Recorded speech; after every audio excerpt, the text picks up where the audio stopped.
Kamusta mga katropa? Ito nga palang video na to ay ang aking a day in my life as a tambay. Ito nga pala yung isa sa aking mga video na Tambay Chronicles. Bali nag-start pa lang tayo do sa paggawa ng Tambay Chronicles natin. Ito yung pinakaunang video natin. Ayan, kung makikita nyo, medyo tanghali na ako nagising ngayon. Maliwanag na tirik na yung araw. Medyo silaw na nga yung mata ko eh. Pero syempre excited na ako sa aking daily routine as a tambay. Kaya syempre dapat magtututbrush muna tayo. Kailangan malinis ang ngipin tapos mabango yung hininga kasi syempre mamaya-maya meron tayong mga kachismisan eh. Kailangan pagka may mga chismisan na magaganap, kailangan ready ka. Linisin mo muna yung bibig mo tsaka yung ngipin mo. Para syempre baka mamaya pagtalikod mo, ikaw naman i-chismis nung kachismisan mo na hindi ka man lang nagtututbrush, nakipagchismisan ka na kaagad.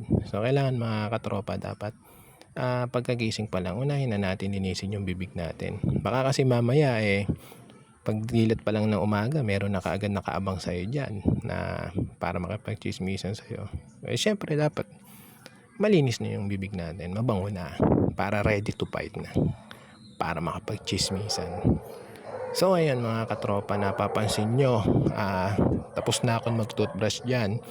Bali maghihilamos naman ako. Syempre, isa rin yan.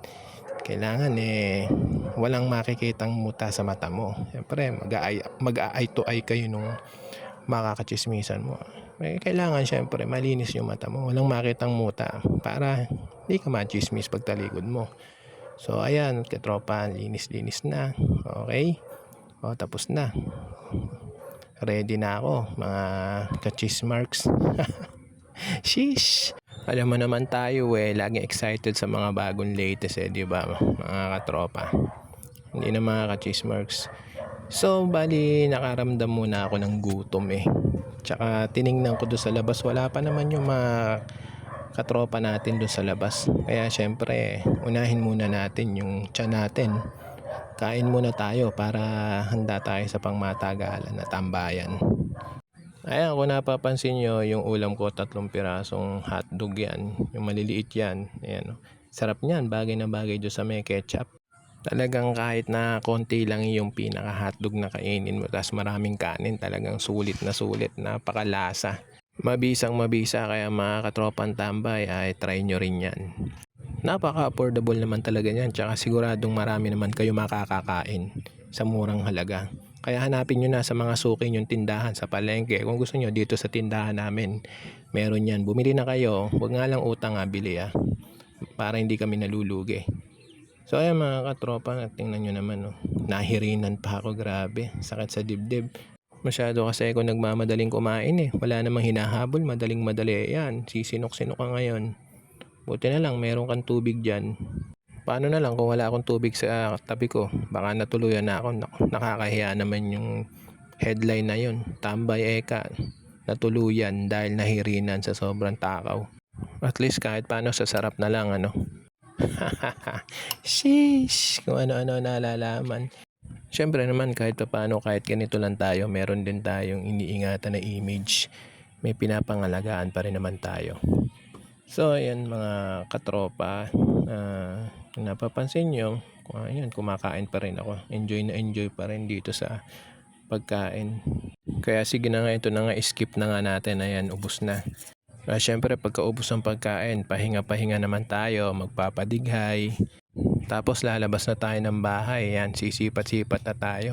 Kung meron na tayong mga masasaga po, ayan, saan kaya pwedeng pumunta? Ay, sarap, busog. Hanap naman tayo ng makakachismisan, mga katropang tambay. Saan kaya magandang pumunta?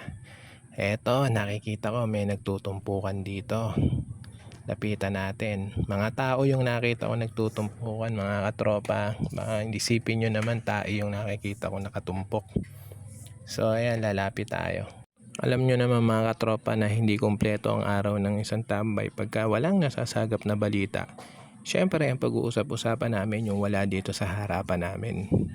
Pero, kabaligtaran naman sa inaakala nyo mga katropa, yung mga taong nakaka-inspire ang pinag-uusapan namin.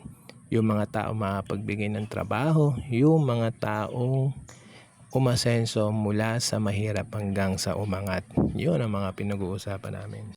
Kahit na sabihin naman ng ibang tao na tambay tayo sa ngayon, syempre hindi naman tayo papayag na habang buhay maging tambay. Syempre nangangarap din tayo, magsusumikap din tayo mga katropang pogi. Pero sa ngayon, tiisin nyo muna pagiging tambay namin. Sheesh! Medyo mahaba-habang tambay chronicle siguro ang aabutin itong mga video na to. Hindi lang ito yung una, marami pang susunod mga katropa. Sheesh! So ito na nga mga katropa, syempre pagkatapos mo makipagbali-taktakan, pagkatapos mo makipagkwentuhan, syempre makakaramdam ka na naman ng gutom. So as a tambay, uuwi ka sa bahay para uminom ng kape. Yan. Syempre kahit pa paano kailangan ng pampainit ang sikmura kasi mukhang pinasok na ng hangin yung tiyan ko, kakadakdak kakakwento. So, syempre bilang tambay, yan, habang nagkakape ka, imamasahe ka ng maganda mong asawa, tapos may pakis-kiss pa. Ay, nako, napakasarap talaga na maging tambay. Magagawa mo lahat ng gusto mong gawin. Walang among nag-uutos, nasa bahay lang. Merienda na nga pala. Kakain na ako. So, ito lang naman ang maghapong routine ko as a tambay mga katropang pogi. Huwag nyo naman sana akong kaingitan dahil tambay lang ako. Wala akong trabaho mga katropa. Sheesh!